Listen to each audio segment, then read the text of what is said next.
Hi, I'm WTOP film critic Jason Fraley, and all month long we're ranking the best movies in every genre. 30 genres, over 30 days, and today we're talking about my favorite showbiz movies. Now this was a fun one to do a breakout genre. Obviously a lot of these could have gone in other genres, but this was so much fun. You realize there were so many movies and about the stage. So we divided them into stage and screen. So let's start with the screen. Movies about movies. So we get Sullivan's Travels, the great Preston Sturges, screwball comedy, Veronica Lake, On the Take, Joel McCrea. He wants to do his own Grapes of Wrath prestige picture, so he goes undercover as a hobo, and when he does, he realizes the power of laughter. It's just a great Hollywood movie. We also get The Bad and the Beautiful. Kirk Douglas was, I dare say, never better as Jonathan Shields, this Hollywood producer. So sadistic, and that great scene where Lana Turner realizes he's cheating on her, and she goes and driving down the street recklessly crying. It's just classic stuff. Whatever Happened to Baby Jane? We saw the feud Betty and Joan with Joan Crawford and Bette Davis, that show, the streaming show, but it's because of the same idea of what happened to Baby Jane. Check it out. Robert Aldrich. We get A Star is Born. Yes, it could have been in musicals, but it's Judy Garland in The Price of Fame. It happens to her alcoholic husband. James Mason with that infamous walkout into the waves, where Judy Garland he helps make her career, but then she surpasses him and wins Oscars, and he can't really handle it. Being remade with Bradley Cooper and Lady Gaga, but come on, A Star is Born is great. We get Day for Night, Francois Truffaut's great treatise on the movie making process. Equal bits drama, but also hilarious, like the cat. They need a cat to drink out of a saucer on screen, and it just won't. They're like, why won't the cat act? It's great stuff. We get Contempt, Jean-Luc Godard's. There's the Brigitte Bardot ultimate of marital fights in this one. A great section in the middle where they fight, but it really is a showbiz movie. You go back and check it out because it involves the screenwriter and the director, and the love affair is all because of on-set drama. Check that out. The Player, Robert Altman, with the great opening long take, and Tim Robbins is the Hollywood studio suit. It's just great. I smile thinking about it, from the early 90s. We get Ed Wood, Tim Burton casting, reuniting with Johnny Depp after Edward Scissorhands to talk about Ed Wood, sort of like what James Franco and The Disaster Artist did for The Room. Ed Wood did this as like the greatest bad director of all time, Ed Wood. They go look at him, and Martin Landau wins the Oscar as Bela Lugosi. Quiz Show.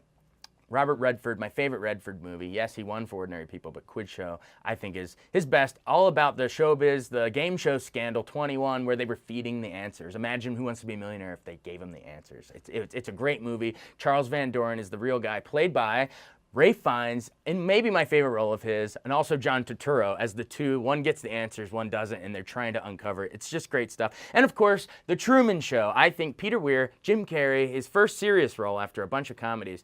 But think about how much it predicted reality TV. Ed Harris, they construct this bubble, and Truman is at the center of it from birth to death. Laura Linney is his staged wife.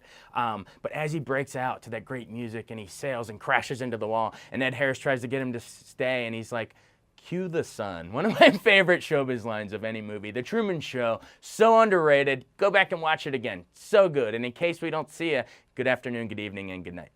So those were the screen satires. Here are the stage satires, the Broadway stage, acting. It's just so great, like The Producers, right? Gene Wilder and Zero Mostel in Mel Brooks's first Oscar-winning breakthrough here, where they want to make a surefire flop, and so they do Springtime for Hitler as a musical. It's really hilarious and launched his career. To Be or Not to Be, Carole Lombard, posthumous after she died in the plane crash. Her and Jack Benny are a traveling acting troupe. That's great. We get A Night at the Opera. Yes, it could have been comedies with that stateroom scene. I didn't really have room, and I had duck soup there, so let's put it in here. It's sort of an opera showbiz stage satire with the Marx Brothers. That is great. With The Party of the First Part, and we need 2 more hard-boiled eggs. It's just good stuff.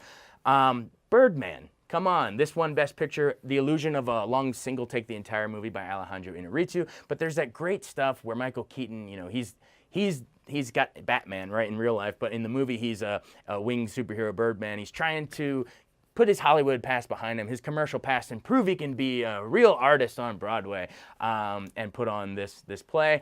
Emma Stone as his son, as his daughter, Ed Norton as the actor in the play. So it's stacked top to bottom, but really it's all about those long single takes. Check it out.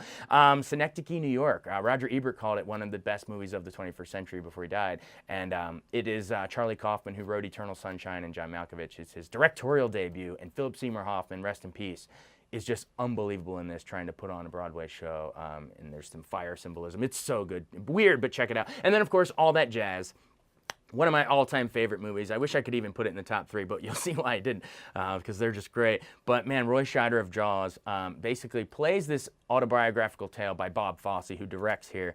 Bob Fosse, basically the movie is him saying, everyone, here is the pill-popping, drunken, womanizing, sleepless, gritty New York, my exhausting, that why I died young, basically. Bob Fosse saying the whole experience of trying to direct Chicago on stage in Broadway in the 70s while directing Cabaret for the movies in the 70s. Like, he actually did that in real life, and so he put those two experiences together and made All That Jazz with the great on Broadway opening. It's showtime, folks. And then, of course, it ends with him in a body bag being zipped up. As they say, ironically, there's no business like show, but it from start to finish. I am in awe of this movie. Bob Fosse, All That Jazz. It's showtime, folks. I wanted to put All That Jazz in the top 3, but these 3 were just so much better. So number 3, the movie I think that most inspired All That Jazz, Federico Fellini's 8½. It's called 8½, because it's his 8½. movie. He'd made a couple shorts, but this was him. He had just done La Dolce Vita, which I love, and it's in our drama list. But man, oh man, he was like, "What can I do? I'm worn out. What's my next movie?" And he's like, "Oh, I'm just gonna, similar to All That Jazz, I'm gonna put my own life on screen." So Mastroianni plays him again, and just shows the crazy life of putting on and trying to be a filmmaker. So I don't think there is. Yes, it's very avant-garde, but I don't think there's a better look at just the psychosis and just crazy lifestyle that it goes into making it. And some of the camera moves are absolutely incredible, especially that opening shot where he's stuck in traffic and just sort of figuratively lifts out. His spirit rises above the traffic. We've seen sort of like in All That Jazz, and I think it was even used in an REM music video, I think. But Federico Fellini's 8½, bizarre, be in the right mindset, but so good. Number 3. Number 2, All About Eve. I love this movie, 1950. It is Bette Davis's best movie as Margot Channing, and then you have Anne Baxter as Eve Harrington, the title character, who becomes her understudy on Broadway. She shows up in the back of the theater of every Broadway show and watches Margot on stage, and so she finally gets a chance to meet her backstage, but really the whole movie is her angling and trying to take over and basically steal the limelight and become a star herself, which she's able to do with the help of ruthless theater critic Addison DeWitt, who has some of the great lines ever, played by George Sanders, who, if you close your eyes, it's Shere Khan from The Jungle Book. It's that great voice. So, man, All About Eve is so good, and it's told out of order. It starts with Eve getting the Oscar and cutting to all of her people she's met, Bette Davis and everyone at the tables in the room.